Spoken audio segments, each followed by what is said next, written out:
anyone who has either registered with international medical graduate who has already embarked on the journey to move to one of these countries, up to and including the United Kingdom NHS, or who has done their research, you will know that yes, you have got to get your medical licensing exams down, dusted, and passed brilliantly.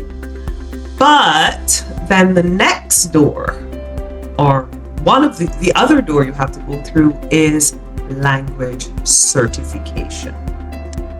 And for that, you need one of two things: OET, the Occupational English Test, or IELTS, and not just any IELTS for professional registration, but IELTS academic. Okay.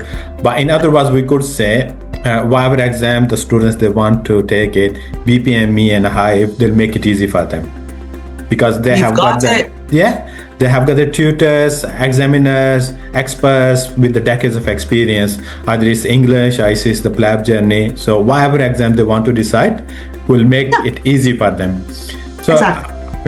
So Dr. Moore, what are your thoughts about it? You know, you speak and you have been teaching and training students, doctors, medical students, pharmacists.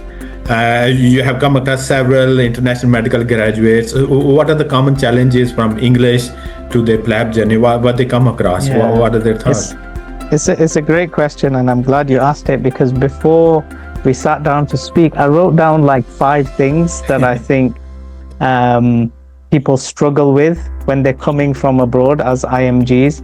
And obviously they can be very fluent in English as well, because especially places like India, they're taught English from childhood. So technically they might, although they're not native English speakers, they might almost be, because they're very fluent. But there are a few things, like I was saying, that I wrote down. So accents, I think they're very challenging.